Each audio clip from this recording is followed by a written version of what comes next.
Good morning. Come on. Good morning. Just hopping on.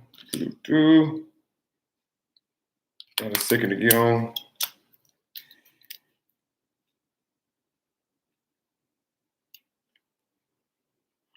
Good morning. Good morning.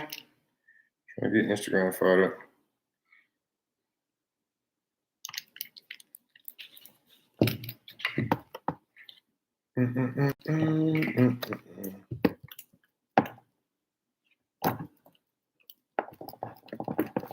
Good morning. I think we in there. Good morning. Good morning, D. Good morning, everybody. We are live. Give me about a few seconds. Hop on.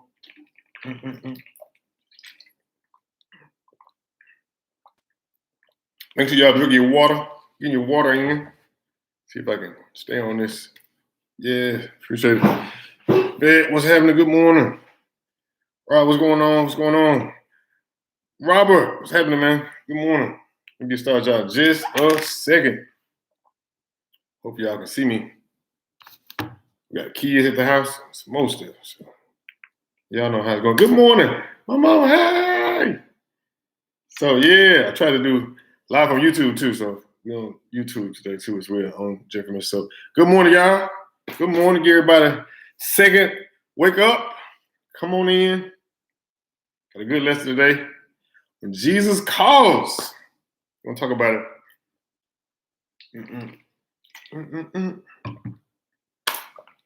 Start in 30 seconds. 30 seconds, all right? So if you know somebody, tell them to wake up. Come on up. So, Robert, how y'all doing, man? How y'all doing? Hope y'all doing good over there. Good morning. Jawa, good morning, sir. Bed Porter, what's happening? D, good morning. Good morning. Hey, what's up? What's up? What's up? How you doing? How you doing? DC in the house.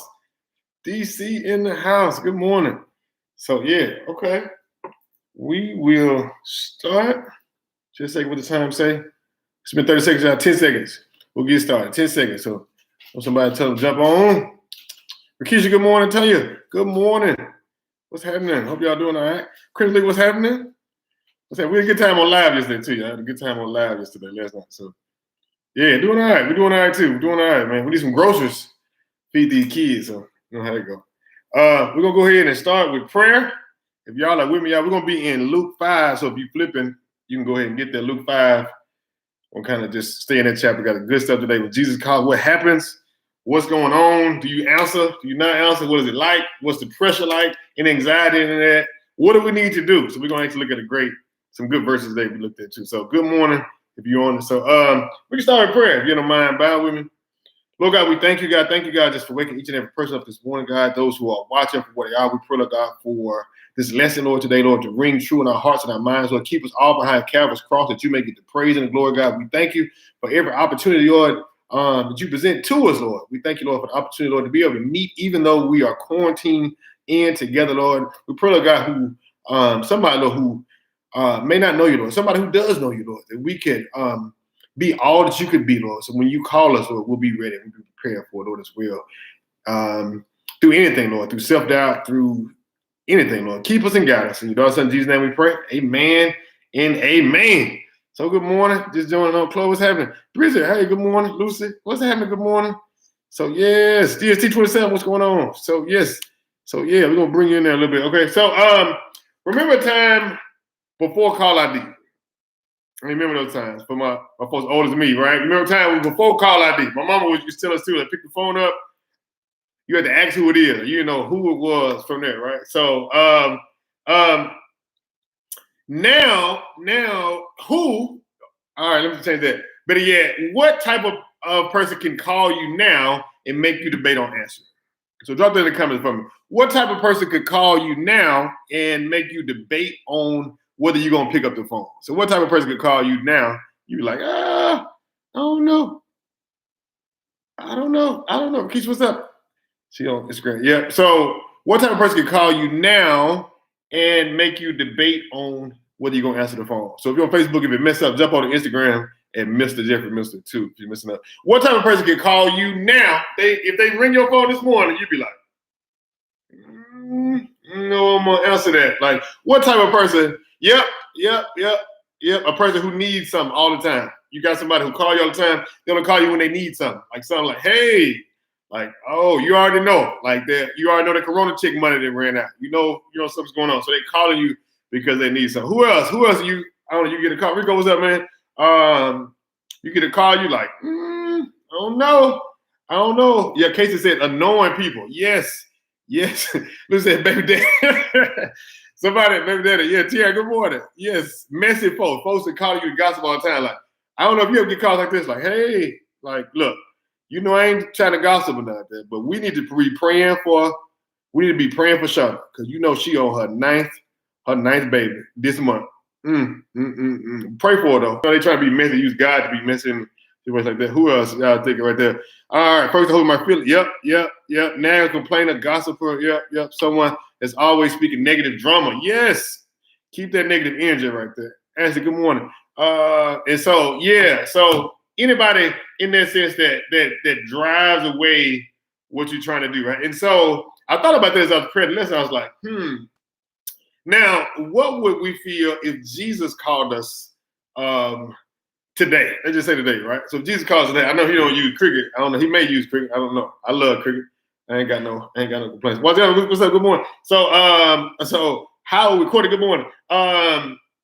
How would we respond if Jesus called us today? Like, what would be our response? Would it be the same as the people that we named earlier, or would it be different in that sense? Like, would it be a different sense? I thought about it for myself. Like, there are times I'm like, okay, I'm gung ho, ready to do something. Other times I'm like, I just want to be selfish right now. I just want to do my own thing. And so for us, as we jump into the lesson today, right, thinking about what happened when Jesus calls us, for example. And so what do we do? What are our typical mannerisms? So just being honest, like you said, if you just listen to this class for the first time, we are completely honest, no judgment zone. I'm trying to grow, you trying to grow, we all trying to grow in what we're doing. So definitely, if you're there. So we're gonna jump into Luke 5. If you just joined it right now, we're gonna be in Luke 5. We're talking about Jesus calls us. We're talking about when people call us, how do we react? And I wonder how Jesus responds to me when I call him. Is it the same thing? Am I fitting those characteristics that we just named earlier? Am I one of those people that's like, man, I'm just calling God when I need something? Or I'm calling God when they're laying folks off. I'm calling God when everything seems to be messed up. Or is it a communal type thing, like we said before, like building up a relationship with God? And so I was thinking about it for myself, like, what am I doing? Like, how does God look at my call? Does he hit Jeff? Like Jeff again, he must be broke.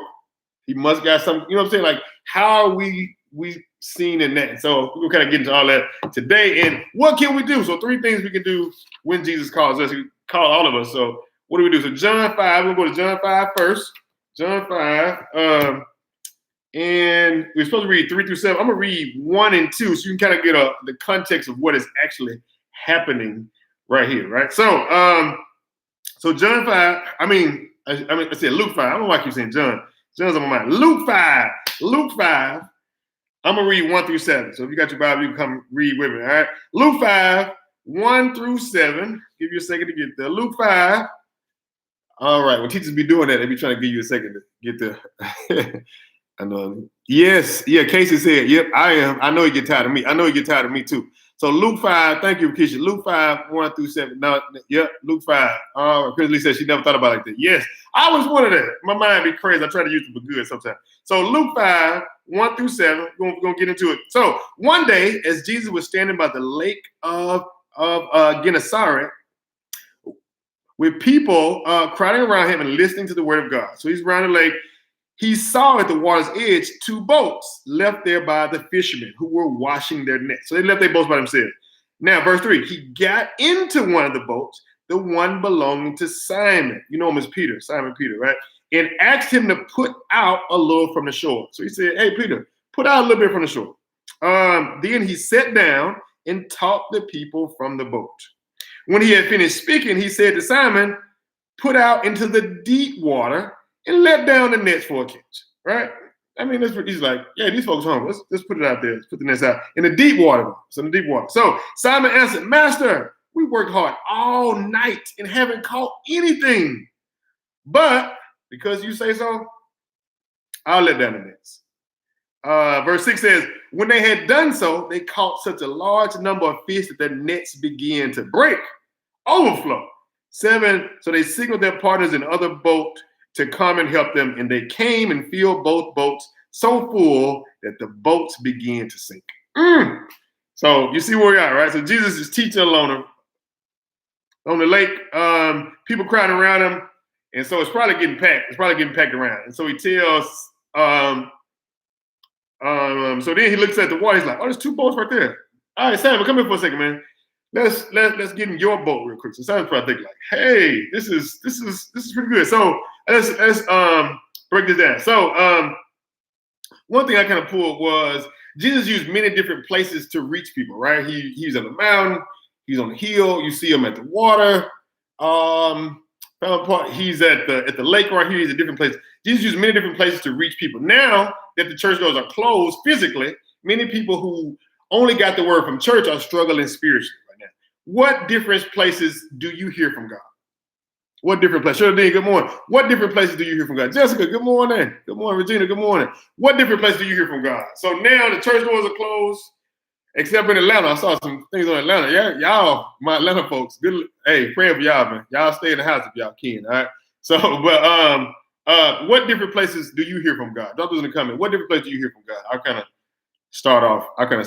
Mine is in the morning, in the bathroom. I get my devotional or whatever like that. If you're not a part of devotion too, join us. It's on my Facebook page too. But yeah, we try to do like a 7-day, like little Bible devotion. You kind of drop comments, seeing what other people got from it as well. Just kind of staying accountable too, right? Because one thing too of waking up. There, Rico said, in my truck on the way to work. Yes, it's a good spot. Or going to bed from work. Sometimes too, if you got kids, you're trying to separate so you ain't got to worry about do something. Like find a place that's isolated. Sometimes before they wake up, you can get a place that you're going. Jesus here is teaching by the water. What are some more places that you D said morning commuting to work right there. All right. Good morning, Virginia. I see you. So yeah. So someplace a way that you can be isolated, right? So that may mean you waking up early, that may be you getting there. And so now that the church doors are closed physically, doesn't mean that your spiritual growth should stop.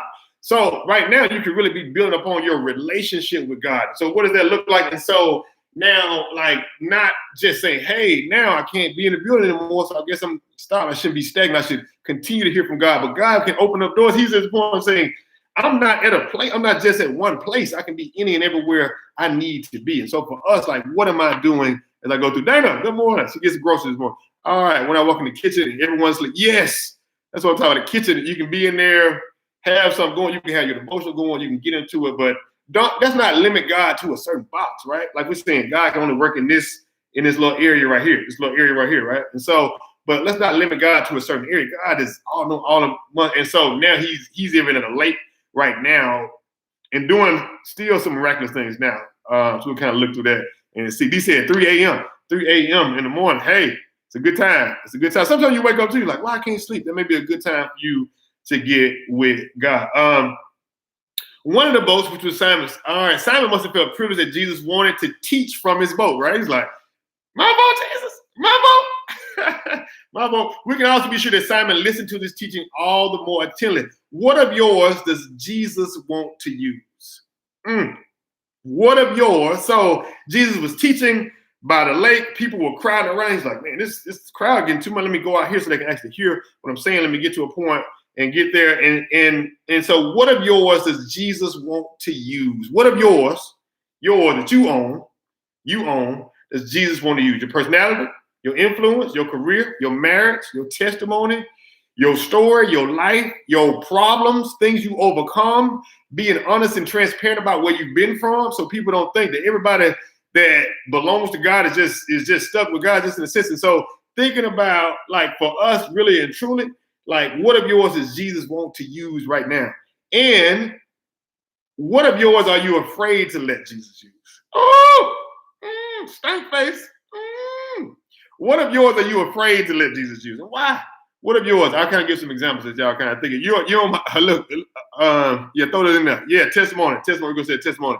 Things you've overcome before. Many times I hear from people who are just coming over, they're like, man, bro, I can't tell my story because they're gonna think something about me. I'm like, man, the whole third and ninth row got the same story you got. But a lot of times, if we're afraid to share our story that we have, we can be misblessing somebody else. Somebody else needs to see that you weren't always at the place that you're in right now.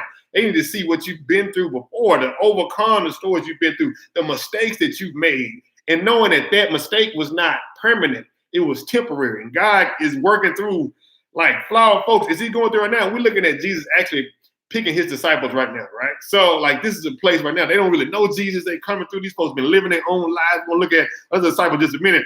But in terms of these were not perfect people, he was picking. He didn't go like, let me go find somebody who know all the scripture.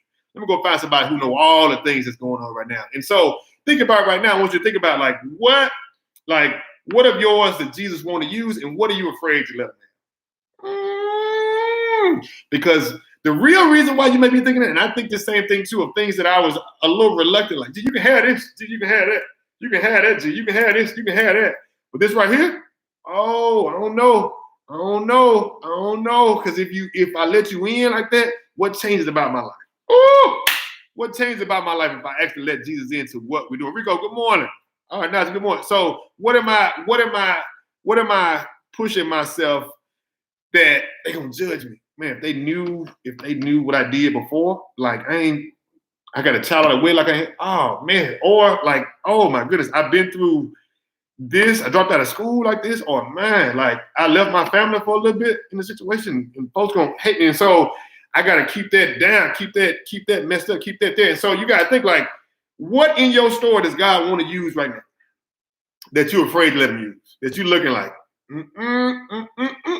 don't want nobody, let me keep that in the closet. But it could be something that could really bless somebody else. And so Simon was glad that he was like, hey, this is the boat. This is the boat that I am in. This is my boat. Jesus wants to use my boat for ministry. And so at that point in time, Jesus could be using anything of ours as we go through. That's sure right. Yeah. So yep.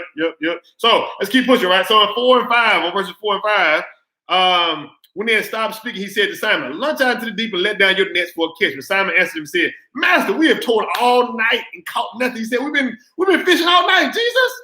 Huh? We've been fishing all night and we ain't caught nothing. Ain't nothing in this boat. We hungry. Ain't no fish fry on Saturday. Ain't nothing going on this Saturday because we ain't caught nothing.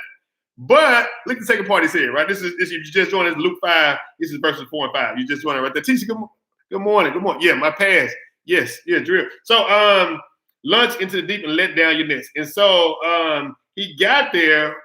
The part B said, Simon Peter said, nevertheless, at your word, I will let down the net. He said, it don't make sense. We've been fishing out. I'm a fisherman. You ain't even know you're a carpenter. You make good couches and chairs and tables and stuff like that, but this is my expertise right here. You're trying to come in on stuff that I know. I feel like I know something better than Jesus knows in this situation. I have a better eye because I've been trained. I fish all day, every day. You just get in the boat. You telling me go out in the deep? No real fisherman go out in the deep and fish. No fish be out there like that because it's too low. This don't make sense. But nevertheless, I'm going to do what you say do. Even though it doesn't make logical sense to me from what I know in my word of knowledge and what I know, it don't make sense. But I'm going to go out there and I'm going to make that happen. So after Jesus finished teaching, he wanted to do something good for Simon. He told him, at that point, he told him to let out, go into the deep. Peter could not give something to Jesus without Jesus giving even more back to him. So he gave his boat and Jesus giving more back to him. I know you hear Pastor says all the time, like you can't beat God given. And it's true even in a sense right now. He's saying, hey, I didn't tell you that before that, though. Many times we want to know, hey, if I let you use my boat, what you gonna give me in the back? But do we trust him enough in those situations that God's gonna work through those? So let's get more. And so at that point, right? So for us, I thought about for us, right? It's like, man. So this logic to me does not make sense. For us, are you willing to listen to Jesus? Are you willing to God work in your life even when it doesn't make sense? Are you pushed away even when it doesn't make sense in those situations? Oh! Look what he says, I'm very transparent with those. I know, yep, exactly. Definitely can't be God's gift. Yes, in a sense too. But it's really like, if it does not make sense to me and God's telling me to do it, will I do it? Is my faith strong enough that it has to make sense to me, or can I walk through that? Brad, good morning, sir. Can I walk through that point? So for him, he had been fishing all night long. And now Jesus telling me to go do something I've been doing already before. I'm telling Jesus, how do we respond to Jesus when he tells us to do something that we feel like we already know? I know it. I know. I feel you. I feel you. How do we respond when Jesus tells us to do things that we already know? Yep. For us, right? All right. He said Peter could have come up with a number of excuses, right? I worked all night. I'm tired. I know a lot about fishing more than you do, right? We already washed our nets. The nets is clean. You want to put them back out here for nothing? For nothing. And so just getting there, yes. D said relieved. Yes, exactly. Yep. Most of us have been hesitant before because we think logically. We logically think of people, right? And so, but he said, at your word. At your word. And think about what God has done with his word. At your word, that was light. At your word, that was the sun, the moon, the stars, the planets. At your word, life came to earth. At your word, Adam's heart started beating. He created from the sand. At your word, miracles, marriages have come back together. People have got off drugs. At your word, it's a powerful thing. At your word, empires have risen and fallen. History unfolds his great plan. At his word. And Peter said something. I don't know if he knew what he said. He said, at your word. And so what is that word doing for us that we could be moving? What in our life has we feel like is no use? Something that we feel like it can't be changed, can't be done. And this can be something that can work through that thing. And so at your word, we can tell God when the situation comes up and nobody's hiring right now, they laying me off. I don't know how I'm going to feed my family, but at your word, God, that's what you're doing. Oh, that's good to me. And so being able to keep him at his word. And so what excuses have you been giving Jesus? Simon could have gave him a bunch of excuses there. I know it, Jesus. I know what you're saying, but you don't know. You don't know. I've been doing this. I hear what you're saying, but you ain't here. You ain't physically here with me, seeing what's going on. You don't know what I'm doing. What excuses are you giving Jesus when he's telling you, when that phone rings and he's trying to contact you? So what excuse are you giving Jesus? But I want to tell you, at your word, when that goes in your mind, just say, at your word, God. At your word, God. I'm going to walk. At your word, God. I'm going to try again. At your word, this marriage seems like it's working out. But at your word, I'm going to go again. I'm refreshed. I'm going to come in with different perspective. I'm going to continue to build myself. At your word, God, on this job, I know they drive me crazy. Oh, these kids, I got to teach them every day. But at your word, I'm going to refresh and renew myself to the very best I can as I move forward. And when he did this, they caught a great number of fish, and the nets were breaking. So imagine you've been out all night trying to fish. Nothing, you ain't caught nothing. And then you go out there, you go with what Jesus said. But afterwards, and you notice Jesus didn't tell him, man, just go out there, you're going to catch all kind of fish. He didn't tell him that. He don't tell us that too. He just said, just do what I say. Can you trust me? Do you trust me enough to do it? Because some would say, man, I'm going to go back to the land. You can get one of the other boats. I'm not going to, I just got to wash my nets. You know how long it takes to get these nets clean and washed off? You want me to drop back in the water again for nothing? I told you ain't no fish out here. And so, but to go through that, but one thing that hit me was Jesus didn't tell him that he's going to get all these fish after that. He had to see it for himself. He had to taste and see for himself. And so for us, anytime Jesus won't tell us the result, he's just saying, will you trust me enough? Even if it don't make sense. Even if it don't make sense. And so, will you trust me enough at his word, And so you see the benefit of what happened. Oh, you see the benefit of what happened right there. They caught a great number of fish. So many fish that the boat started sinking. And like, bro, we got to throw some of these fish. We got to throw some of these fish back. Huh? It caught too many. We didn't caught too many out here. And Jesus like, what that Michael Jordan look? I don't know if he did that. That's just me adding that. But yeah, can we trust him? No. Can we trust him? No, in those situations. Come on, kid, like, come on, court. God's wisdom is not like the world's wisdom. So the only reason why Peter did what Jesus asked was because he believed in Jesus, not because the circumstances seemed right. I want to make sure you get that point. So God's wisdom is not the world's wisdom. Here in Luke 5, Jesus was working to create in Simon a category of trust that supersedes human intuition, logic, and effort. He wanted to build up something because he should have told me, he's like, hey, get in the boat. We're going to take it to the middle. You're going to have a whole bunch of fish. It's going to work out good. He don't tell us. He's just saying each step by step, right? Most of us, if we know the end story, like, I'm good with that. I'm going to get the fish. Oh, had a boat, had whatever like that. It's going to bless me more like that. But if I don't get those things, can I trust God when I don't know how it's going to look? Oh! And so what seems to be conventional wisdom cannot be assumed to be the wisdom of God. What results have you seen from God doing? Change it up. What results have you seen from doing what God directs you to do? What are some things that you've seen from doing what God asks you to do, even when it don't make sense? Oh, Lord is Riley Grace, your daughter. Yes, it is word, brother. Yes, sir. Co-parenting. Oh, Rico. Yes, sir. Speaking of that, right? Oh, it's a word. I'm gonna stay the journey, right? Especially co-parenting in that sense, right? So, but what results have you seen from doing what God directed you to do, even though you didn't know that thing? Favor. I see somebody. Yes, yeah. Favor. Yes. Favor. Right. And so, that's good stuff right there, right? And so, when Jesus directs our work, it makes all the difference. We can even work hard, because Luke had worked hard. Simon, Peter had worked hard through that point, right? And so for a long time with no results, he did all that by himself.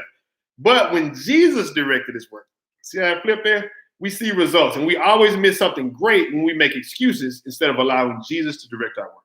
We miss something great. We could have something good, like this seems right to me. This is good stuff for me. So we could have that, but we make excuses instead of allowing Jesus to direct our work. So for us, who's directing your work? Who's directing your work for you? Who's directing your work? Freedom. Thank you, Nazar. Freedom right there of just saying, you know what? This don't make sense to me. And it showed what makes sense to me at that point. I'm like, God, this is what you were trying to get me to do? This don't make sense to me. But that is the point they were saying. So even at the end part of this part, they said, so they signal for their partners and other boats to come and help them out. And when God blessed them, he not only blessed them, he blessed other people around. So they passed out, bro, you need some catfish? Bro, you need some salmon? I got what you need. Well, how many pounds you need? And able to bless them through being obedient to God in that sense. And so, you not only, God's not just to bless you, but to bless somebody else. And so they both was coming in. So first point I'll get to, right? Because God's wisdom can look so different from what wisdom we are used to. Sometimes trusting him can seem illogical and impossible. Remember that we are trusting a Savior that's done the miraculous. So the first point right here, y'all can see that Instagram may be reversed. Sorry, I had to read backwards. Hope everybody can see it on the camera right here. So take God at his word, not just his presence. It's going to make sense to you just say, take God at his word, not just his presence. First point, got 3 points for you today. Take God at his word, not just his presence. What do you mean, Jeff? What you talking about? And so take God at his word, not just his presence, meaning that some of us have just become complacent with just being around God, right? Like Peter, I'm just around God. I'm walking with him. I'm good with him. I'm good. Simon could have been like, I'm good with him. I'm good. But we stopped taking him at his word because we started looking at everything else. I ain't gonna have no baby. I ain't gonna get married. I ain't gonna have a thing like this. I'm not gonna be able to witness nobody because I have a past. I'm not gonna be able to get past the abortion I had before. I'm not gonna be able to get past this thing I've done before. And so we get stuck there. So you know what? I'm just gonna be comfortable in the presence of God. He said, yes, get in the presence of God, but take God at his word. Stop limiting God to what we feel like he can do in our lives and let him work. And when we do, and he doesn't give us all the steps, but when he does, he's saying, I got something that'll bless other people around you if you stay the course, if you trust me. So the question is not, will he do it? The question is, will we trust him when we don't see it? Chew on that. That's good to me.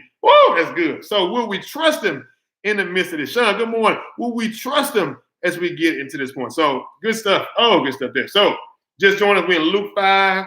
We just talked about the first point, take God at his word, not just his presence. We talk about what do you do when Jesus calls? When Jesus called, do you flip that? No, I ain't answering right now. Or I'll text him later. I ain't really gotten to this point. So really getting there, right? So second point, let's get to Luke 5, 8 through 11.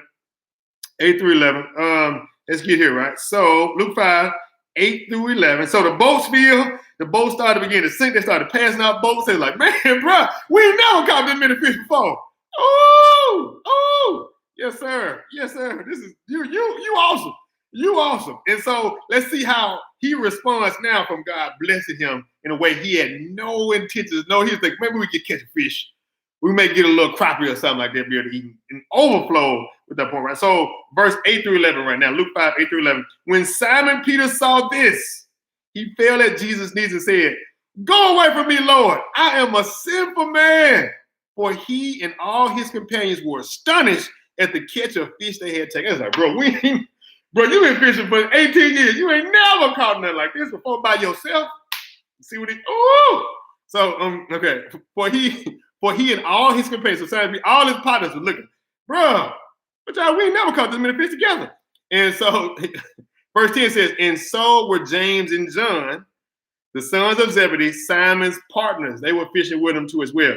Then Jesus said to Simon, don't be afraid. Watch this. This is a cold line. Oh, Jesus had some cold lines. It's in red too, if your Bible. Jesus talk. Then Jesus said to Simon, don't be afraid. From now on, you'll catch me.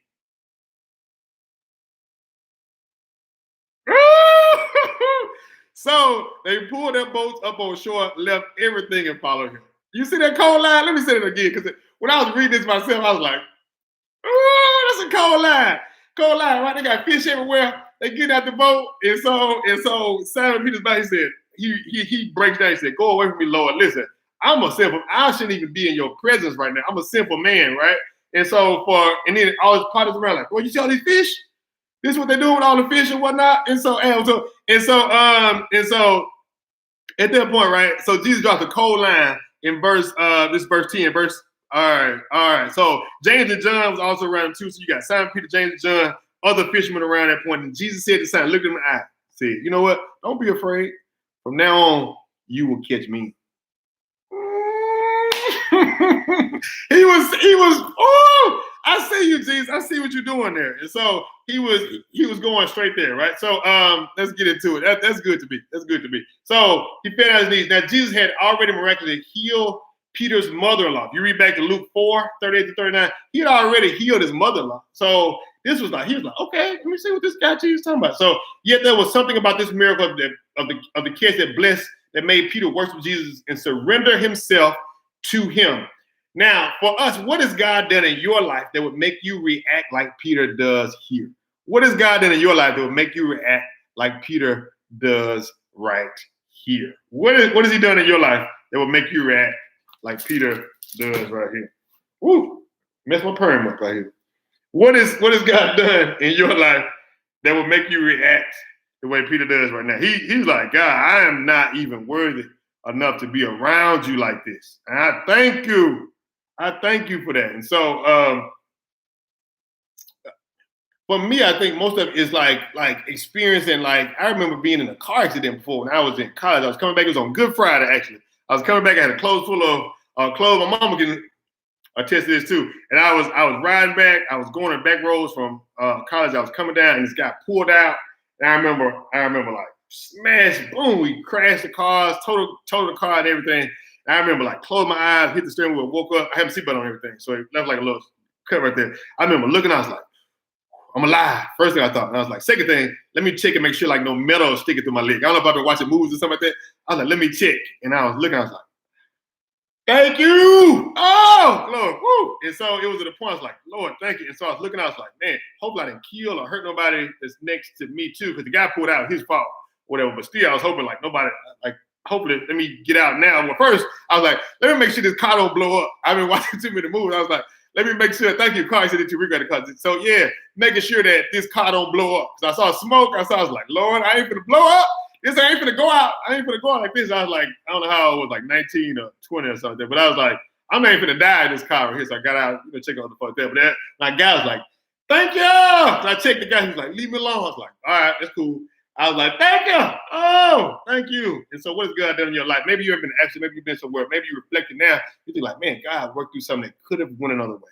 It could have turned out a whole nother situation. And so for us, really thinking about like, what's God done in your life that will make us react like this and really giving honor and glory to who he is, and then using that testimony for somebody else who may be stuck in that same situation. So not sticking there, but being able to move on. Now, Peter let this make him become a humble man. And the message, comparing ourselves to Jesus, should always humble us. Comparing ourselves to Jesus should always humble us, but it should also prepare us to be willing to reach others that are just like us, that are sinners just like us. So he compared himself to Jesus, like, man, you know what? I am not worthy to be even in your presence. And so Jesus said, you know what? I can use you. Now you can be used now, because now you're at a point that you see when you get to other people who are doing things that you don't have, and maybe sinning different than you, or maybe struggling in places that you're not doing, you can then see that none of us compare to this point. And so then we can be used for God in those situations. And so for us, who do you feel like you're better than? who do you feel like you got it? I got more than they got, so I'm good. But that's not the point that he's trying to get here. If you notice, Jesus said, "Don't be afraid. From now on, you be catchers of men." He didn't start off saying, "Hey, man, get out these boats. Y'all gonna be catchers of men now. All right, y'all gonna roll with me for 3 years. I'm gonna tell." He didn't tell none of that. He showed him something first that changed him on the inside, and then he said, "Don't be afraid."